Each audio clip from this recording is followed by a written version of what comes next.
تو یہ میری ساری موومنٹ شروع ہوئی تھی تب 27 سال پہلے. یہ میری موومنٹ تب تک رہے گی جب تک میں زندہ ہوں، جب تک ہم اس ملک میں حقیقی آزادی، انصاف لے کے حقیقی آزادی نہیں لے کے آتے. اب یہ جب مجھے یہ کہتی ہیں چیزیں کہ جی وہ -1 کیسے ہوگا؟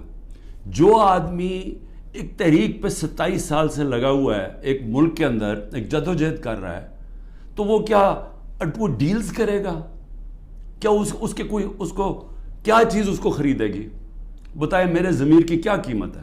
کیا پرائم منسٹرشپ قیمت ہے کہ اگر آپ یہ کر دیں تو آپ کو پرائم منسٹر میں تو پرائم منسٹر بن چکا ہوں. اور میں نے جب پرائم منسٹر بنا میں نے ایک بات کہی کہ اگر پھر وہ مجھے 2018 کا موقع ملتا میں سیدھی الیکشنز پھر سے کرواتا، کیونکہ جو میں انصاف لانا چاہتا ہوں اور طاقتور کو قانون کے نیچے لانا چاہتا ہوں وہ آئی تب سکتا ہے جب آپ کے پاس طاقت ہو. تو جب ایک کمزور ایک کولیشن گورنمنٹ وہ اس پہ کیسے طاقت ہوگی کہ اس ملک میں انصاف قائم کرے؟ تو میں نے اس لیے بار بار میں نے کہا، میرے سے جب لوگوں نے پوچھا کہ آپ نے کیا غلطی کی، میں نے کہا میں نے غلطی یہ کی کہ مجھے شروع میں الیکشن کروا دینے چاہیے تھے، اور کمزور گورنمنٹ سے میں وہ اصلاحات جو لانا چاہتا تھا وہ نہیں لا سکتا تھا. تو اب میں آپ کو بتاؤں کہ جس طرح کی حرکتیں ہو رہی ہیں میرے لوگوں کے اوپر، میں اس لیے یہ آپ کے سامنے رکھنا چاہتا ہوں کہ آزاد معاشروں کے اندر یہ نہیں ہو سکتا. یہ صرف غلاموں کو ہوتا ہے. یہ صرف فرعون ایسی حرکتیں کرتا تھا لوگوں کے اوپر دہشت پھیلانے کے لیے، جو آج ہمارے پہ ہو رہا ہے. اور میں سارے پاکستانیوں کو کہنا چاہتا ہوں جو اس وقت یہ پی ڈی ایم والے بھی بیٹھے ہوئے ہیں، یہ جو آپ تماشا دیکھ رہے ہیں، یہ یاد رکھیں کہ یہ آج ہمارے پہ ظلم ہو رہا ہے، یہ ظلم آپ کے اوپر بھی ہوگا جب ایک ملک کے سارے انصاف کے اداروں کو، جب ان کو استعمال کیا جاتا ہے، حکومتی اداروں کو استعمال کیا جاتا ہے ایک پارٹی کو ختم کرنے کے لیے اور ان کے لوگوں کے اوپر دہشت پھیلانے کے لیے. تو یہ سسٹم پھر جاتا نہیں ہے. کوئی بھی سنبھال کے یہ سسٹم سب اس اگر آج ہمارے حقوق نہیں، اگر ہمارے فنڈامنٹل رائٹس نہیں ہیں تو یہ اب کل آپ کے بھی نہیں ہوں گے. فنڈامنٹل رائٹس تو ایک قوم کے حفاظت ہوتے ہیں نا، ان کو ہیومن رائٹس کہتے ہیں. یہ ہیومن رائٹس سارے ملک کے ہوتے ہیں. یہ نہیں ہوتا کہ ایک طبقے کے آپ ہیومن رائٹس لے لیں اور وہ طبقہ کیا ہے؟ ملک کی سب سے بڑی جماعت جس کا سب سے بڑا ووٹ بینک ہے. اگر آپ اس کے ہیومن رائٹس آج وائلیٹ کر رہے ہیں تو اس کا مطلب ہیومن رائٹس نہیں ہے، کیونکہ ہیومن رائٹس کو تو ایک ملک کی عدلیہ اس کی حفاظت کرتی ہے. تو ہماری عدلیہ کے تو کچھ سنتا ہی نہیں ہے. ہماری عدلیہ نے تو سپریم کورٹ کہتا ہے الیکشنز ہوں گی 14 مئی کو آئین کے مطابق، گورنمنٹ پرواہی نہیں کرتی.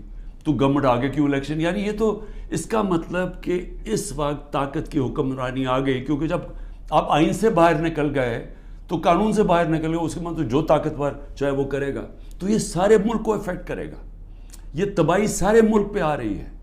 تو ہمارے لوگوں کو افسوس یہ ہے کہ کوئی فرق نہیں کیا جا رہا. جو تحریک انصاف کا ہے اور جو وہ کھڑا ہو کے کہنے کے لیے تیار نہیں ہے لیڈرشپ میں سے کہ میں پارٹی چھوڑ رہا ہوں، اس کے اوپر ہر قسم کا ظلم ہو رہا ہے. ان کی بزنسز بند کر رہے ہیں، ان کے فیملیز تک پہنچ گئے ہیں، ان کے بچوں تک پہنچ گئے ہیں. ہر قسم کی بلیک میل، رات کو گھس جاتے ہیں گھروں میں، گھر تباہ کر کے رکھ دیتے ہیں، لوٹ لیتے ہیں گھروں کو ڈاکہ مارا جاتا ہے، جو ملتا ہے اس کو پکڑ کے لے جاتے ہیں. اگر وہ سارے تو چھپے ہوئے ہیں، ان کے رشتہ داروں کو پکڑ کے لے جاتے ہیں. یہ تو بدترین دنیا کی ڈکٹیٹرشپس میں، یعنی وہ نظام جن کی دنیا مثال دیتی ہے، ہٹلر کا جرمنی، اسٹالن کا رشیا، سوویت یونین، یہ ان خوفناک ظلم کے نظاموں میں اس طرح کی چیزیں ہوتی تھی جو آج ہمارے اوپر ہو رہی ہیں.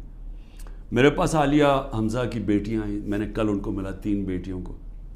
1 مہینے سے اس کو بند کیا ہوا عالیہ حمزہ. کیا اس کا قصور ہے؟ اس کا والد وہ میرے پاس آئے، انہوں نے بتایا کیسے گھر میں گھس کے انہوں نے ساری چیزیں توڑ دی، ان کی ٹی وی توڑ دیے، 2 آدمی انہوں نے لاٹھیاں پکڑی ہوئی تھی، جو چیز آئے توڑ کے چلے گئے، جو چیز 2-3 اچھی چیزیں پسند آئیں اٹھا کے لے گئے. تو یہ کون سے ملک میں ہوتا ہے؟ یہ غلام ملکوں میں لوگوں کو غلام بنانے کے لیے یہ ہو رہا ہے. یہ آزاد قوموں میں نہیں ہوتا. اور یہ جس طرف ہم جا رہے ہیں، یہ جو ظلم کر رہے ہیں، صرف اور صرف خوف پلا کے سمجھ رہے ہیں کہ یہ پارٹی ٹوٹ جائے گی، اور کئی لوگ چلے بھی گئے ہیں. لیکن کیا اب میرے سے پوچھیں کہ کیا مجھے اس سے کوئی فرق پڑ رہا ہے؟ 150 سے اوپر کیسز کر دیے، قتل کا کیس آخری کر دیا میرے اوپر. مجھے 19 بیلیں لیے میں نے ایک دن میں، یہ دنیا کا ریکارڈ ہے. اس کے بعد 4 گھنٹے نیب میں بیٹھا ہوں. 4 گھنٹے نیب نے میرے سے وہ جو سوال پوچھے، میں چیلنج کرتا ہوں کہ کسی عدالت کے اندر کبھی بھی یہ کیس کی کوئی اہمیت ہو جائے. کوئی کیس ہی نہیں ہے، کیبنٹ کا فیصلہ ہے، ساری کیبنٹ نے فیصلہ کیا. اب یہ دکھانا تھا کہ مجھے اس سے کوئی ذاتی فائدہ ہوا. کیا القاعدہ جو پہلا بن چکی تھی، شروع ہو گئی تھی یونیورسٹی، کیا وہ ایک ٹرسٹ ہے؟ وہاں غریب گھرانوں کے بچوں کو مفت تعلیم مل رہی ہے سیرت نبی پہ اور یہ جو ٹیکنالوجی کے اوپر. وہ ٹرسٹ ہے جس نے شوکت خانم ہے. مجھے اس سے کیا فائدہ ہے؟ 1 روپیہ نہیں دکھا سکتے مجھے کیا فائدہ ہو. نہ ہی ہو کسی ٹرسٹ سے کسی کو فائدہ نہیں ہو سکتا. ٹرسٹ ڈیڈ میں لکھا ہوا ہے. تو وہ کیسز بھی ہیں، قتل کا کیس بھی ہے. ہر روز کوئی نئے کیس آ جاتا ہے. عدالتوں کے میں چکر مار رہا ہوں، لیکن مجھے اس سے کوئی فرق نہیں پڑتا. میں ہر عدالت میں جاتا ہوں، ہر کیس میں جاتا ہوں، یہ بتانے کے لیے کہ میں قانون سے اوپر نہیں ہوں. جبکہ میرے اوپر یہ جان کے کیا جا رہا ہے، یہ مجھے خوف دلانے کے لیے کیا جا رہا ہے. میں یہ آج کہنا چاہتا ہوں کہ یا اس سے یہ سارے کیسز کریں، اور اس کیسز میں کیونکہ کسی عدالت میں کوئی سزا نہیں ہو سکتی، ملٹری کورٹس سیٹ اپ کیے ہیں. اپروور ڈھونڈے جا رہے ہیں جو کہ جی عمران خان نے ہمیں کہا تھا کہ وہ کور کمانڈر کا گھر جلاؤ. یہ کہیں گے ان میں سے کوئی اپروور آ جائیں گے، مجھے ملٹری کورٹ میں لے جائیں گے، سزا ہو جائے گی. مجھے کوئی فرق نہیں پڑے گا. جو آدمی ایک مشن، جو 22 سال سٹرگل کر کے، جس کے پاس سب کچھ تھا، کوئی ضرورت نہیں تھی 22 سال سٹرگل کرنے کی، اگر وہ آج 27 سال کے بعد اگر کسی کا خیال ہے کہ میں جیل سے ڈر جاؤں گا، یا جو بھی یہ جو 2.5 قاتلانہ ہم دو میرے اوپر حملے ہو چکے ہیں قتل کرنے کے لیے، ایک مجھے وقت پہ پتہ چل گیا تو میں نے ٹی وی پہ بتا دیا کہ کیا کرنے جا رہے تھے. تو اس سے کیا فرق پڑے گا؟ جو قاتلانہ حملے سے نہیں ڈرتا تو وہ کس سے اور ڈرے گا؟ لیکن اس سے بھی زیادہ گھٹیا پان میری بہنوں تک پہنچ گئے ہیں. میری بیوی کے اوپر کیس، ٹرسٹی ہو کے اس کا وارنٹ کا، ایک ٹرسٹی کو 1 پیسہ نہیں مل سکتا، کیونکہ وہ سیرت نبی میں بہت ان کی سٹڈی ہے، وہ انٹرسٹڈ تھی القادر یونیورسٹی، وہ ٹرسٹی ہے، اس کے اوپر وارنٹ نکال دیا. میری بہنوں کے اوپر میں صرف یہ بتا رہا ہوں کہ کس لیول پہ پہنچ گئے ہیں. ایک بہن کا بیٹے کے اوپر وارنٹ نکالا ہے، اس کا خنسامہ اٹھا کے لے گئے، وہ بیٹا نہیں تھا. خنسامہ جب واپس آیا وہ آئی سی یو میں 2 ہفتے سے پڑا ہوا ہے، آئی سی یو کے اندر خنسامہ، اسے پتہ کیا کیا وہاں جیل کے اندر. ایک بہن اس کی بہو کے پاس پہنچ گئے کہ جی آپ کوئی جیو فینسنگ میں آپ کہیں تھی، اس کے پاس پہنچ گئے. ایک بہن اس کی زمین اس کے اوپر اینٹی کرپشن پہنچ گئی ہے. میں نے اپنی بہنوں کو ویسے کہا، میں نے کہا دیکھو ملک سے باہر چلے جاؤ. وہ تینوں کھڑی ہیں، نہیں ہم فیس کریں گے، ہم نہیں جاتے. مجھے کئی دفعہ جی عمران خان آپ ملک سے باہر، میں کیوں ملک سے باہر جاؤں گا؟ یعنی میں نے اگر کوئی کرپشن کی ہوتی تو میں بھی شاید جس طرح یہ بھاگ جاتے ہیں، جب ان کے اوپر اقتدار سے نکلتے ہیں سب باہر بھاگ جاتے ہیں، کیونکہ ان کے کیسز ہوتے ہیں، باہر بھاگتے ہیں، کیسز رک جاتے ہیں. میں سارے کیسز فیس کروں گا کیونکہ میں نے کوئی غلط کام نہیں کیا. مجھے پتہ ہے اللہ الحق ہے. یہ خود ہی جب یہ جو کوئٹہ کا مرڈر کیس کیا، یہ خود ہی ذلیل ہو رہے ہیں. اس میں سب کو پتہ ہے، کوئٹہ کے اندر سب کو پتہ ہے کہ ان کی دشمنی تھی. میں پھر آگے آپ کو کہوں اب آگے کیا راستہ ہے، ملک کا راستہ آگے کیا ہے. میں جو یہ ان سے بات کرتا ہوں کہ میرے سے بات چیت کرو، کوئی بات چیت نہیں کرتا. میں اپنی اسٹیبلشمنٹ آرمی چیف سے اسے کہتا ہوں کہ بات چیت کرو، کوئی بات چیت کرنے کے لیے تیار نہیں ہے. میں اپنی ذات کے لیے آپ سے بات نہیں کرنا چاہتا. قوم میرے ساتھ کھڑی ہے، کیا کوئی دے سکتا ہے؟ میں کوئی چور دروازے تو آنا نہیں چاہتا. اگر قوم مجھے ووٹ دے گی میں تیار ہوں، لیکن اگر قوم ووٹ نہیں دے گی تو نہیں. اللہ نے تو سب کچھ، میں وہ اللہ نے کا شکر ادا کرتا ہوں ہر وقت کہ جو اس نے مجھے دیے. لیکن میں بات کرنا چاہتا ہوں کہ ملک تباہی کی طرف جا رہا ہے. یہ جو بجٹ آیا ہے, اس بجٹ کے اندر ذرا آپ کو سمجھ آ جانا چاہیے کہ ہم اب کدھر ایک دلدل کے اندر دھستے جا رہے ہیں. آپ یہ سوچیں کہ فیڈرل گورنمنٹ جو سارا جب وہ پیسے دے دے گی صوبوں کو, جو 5,000 ارب روپیہ صوبوں کو جب جائے گا, تو فیڈرل گورنمنٹ کے پاس جو پیسہ بچے گا اس سے زیادہ جو ہمارا سود دینا ہے, ہم نے قرضوں کے اوپر سود دینا ہے, وہ سود اس سے زیادہ ہے. 7,300 ارب روپے کا سود دینا ہے. مشکل سے فیڈرل گورنمنٹ کے پاس بچ جائے گا 7,000 ارب سے بھی کم, تو سارا پھر ملک قرضوں پہ چلے گا. ہم نے 3.5 سال میں 18,000 ارب 18,400 ارب قرضہ لیا تھا. 18,400 ارب قرضہ 3.5 سالوں میں. انہوں نے تقریباً 15,000 ارب قرضہ ایک سال میں لے لیا. تو یہ قرضے چڑھائے جا رہے ہیں, انڈسٹری بند ہو رہی ہے.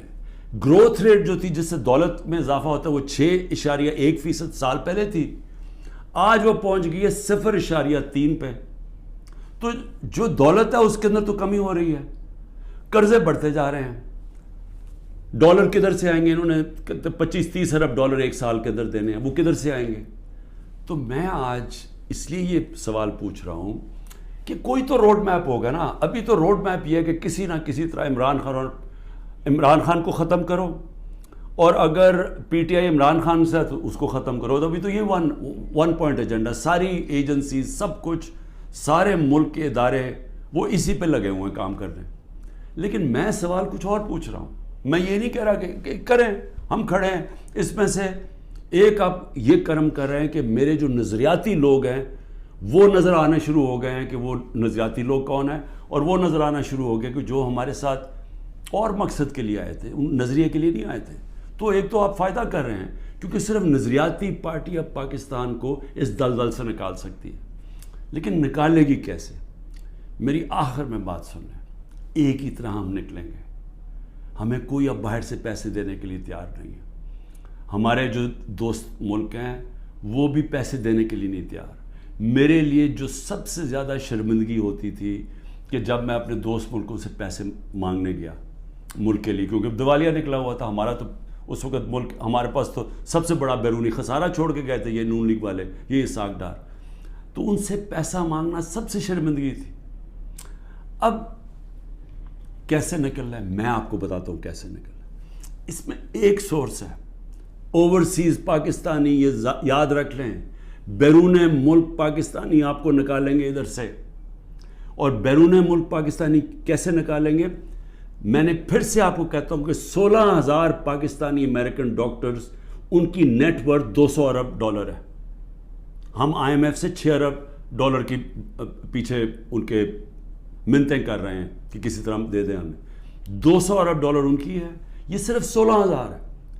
1 کروڑ باہر پاکستانی بیٹھا ہوا ہے. اگر ہم کسی طرح ان کی انویسٹمنٹ لیں, وہ یا سرمایہ کاری شروع کر دیں, بجائے دبئی میں کرنے میں اور دنیا میں اور ملکوں میں کر رہے ہیں, اگر وہ سرمایہ کاری شروع کر دیں, آپ یقین کریں یہ ملک اتنی تیزی سے اٹھ سکتا ہے, کیونکہ ڈالر اندر آنے شروع ہوں گے, نوکریاں ملیں, اور وہ آنا شروع ہو گیا تھا. ہمارے آخری دنوں میں پیسہ اوورسیز, روشن ڈیجیٹل اکاؤنٹ کیا تھا اوورسیز پاکستان, 1.5 سال کے اندر 5.5 ارب ڈالر پہنچ گیا تھا. اوورسیز پاکستانیوں نے انویسٹمنٹ پلانز بنا لیے تھے. ہماری یہ جو راوی پروجیکٹ اور یہ جو بنڈل آئلینڈ کا پروجیکٹ تھا, وہاں باہر کی کمپنیز, بڑی بڑی کمپنیز آ رہی تھی ڈالر انویسٹ کرنے کے لیے, جب انہوں نے NOC واپس لے لیا سندھ گورنمنٹ میں. دیکھیں, بچانا اس ملک کو اوورسیز پاکستانی. جب چائنا نے اور ہندوستان نے اپنی اکانومی کھولی تو اوورسیز چائنیز اور اوورسیز ہندوستانیوں نے پہلے انویسٹ کیا تھا.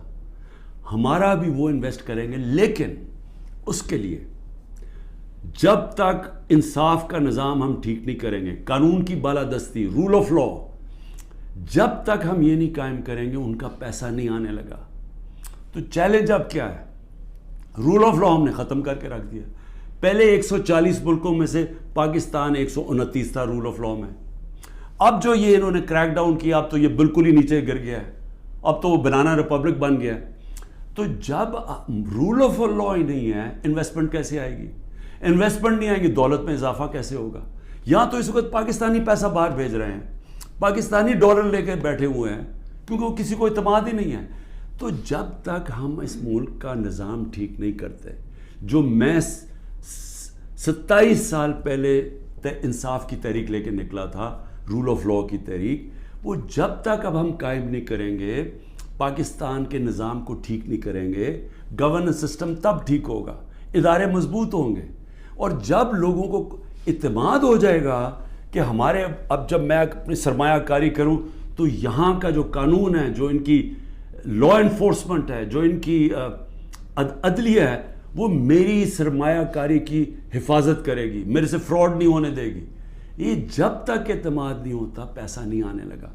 اور اس کے لیے جب تک کہ حکومت نہیں آتی جو پبلک مینڈیٹ سے آئے، جس کو پبلک سپورٹ کرے، جس کو بڑا ووٹ ملے اور پبلک کی سپورٹ سے آئے، صرف وہی بڑے بڑے فیصلے کر سکتی ہے. نہیں تو ان کو تو آپ نے دیکھ ہی لیا ہے کیا کیا انہوں نے، سوائے مہنگائی کر کے، تاریخی مہنگائی 38% پہ، انہوں نے کیا کیا ہے؟ انڈسٹری بند ہو گئی ہے، بے روزگاری بڑھ گئی ہے، گروتھ ریٹ، انہوں نے اور کیا کرنا ہے؟ تو یہ جو ابھی تک تو گیم پلان میں یہی کھچڑی پکنے لگی ہے نا. آگے نئی آ گئی ہے، نئی جماعت ایک کریٹ کر دی ہے. ہم نے بھی اپنے بڑے بڑے اچھے 27 سال پرانے ہم نے لوگ وہاں بھی بھیج دیا ہے ان کے پاس، اور ضرورت ہے تو حکم کریں ہم اور بھی بھیج دیتے ہیں. لیکن اس سے ملک ٹھیک نہیں ہونے لگا. ملک ٹھیک تب ہوگا جب ایک public mandate, free and fair election کے بعد ایک مضبوط گورنمنٹ آئے گی. اور میں اپنی اسٹیبلشمنٹ کو آج پھر سے کہتا ہوں، نظر ثانی کرے، ملک تباہی کی طرف جا رہا ہے. اور جب یہ تباہی جس طرف جا رہا ہے، اور IMF کی اگلی کنڈیشنز آئیں گی، جس طرح انہوں نے مصر اور سری لنکا میں انہوں نے کنڈیشن لگائی، وہ کیا ہے کہ فوج کا بجٹ کام کرو، دونوں جگہ انہوں نے کہا. تو یہ تو ہم ادھر جا رہے ہیں کہ ہم اپنی سیکیورٹی اینڈ میں کمپرومائز کریں گے. اور ایک دفعہ سیکیورٹی کمپرومائز ہوگی اس ملک کی، تو ہمارے جو دشمن بیٹھے ہیں وہ ملک توڑنے کے لیے تیار ہیں. تو میں اس لیے آپ کو کہہ رہا ہوں، مجھے کوئی ریلیف نہیں چاہیے، مجھے کوئی آپ کی مدد نہیں چاہیے. میں مجھے یہ سمجھے کہ یہ جو سارا کچھ ہو رہا ہے انتقامی کارروائی، مجھے چھوڑے میری بہنیں باہر جانے کے لیے نہیں تیار. وہ تو عورتوں کے اوپر تو کبھی اس ملک میں ایسے نہیں ہوا. لیکن ملک نیچے جا رہا ہے، اور اس لیے وقت کم ہے. جس طرح دن بڑھتے جا رہے ہیں، ہم اور اپنے ملک کو تباہی کی طرف لے کے جا رہے ہیں. صرف قانون ختم ہو چکا ہے، کسی کو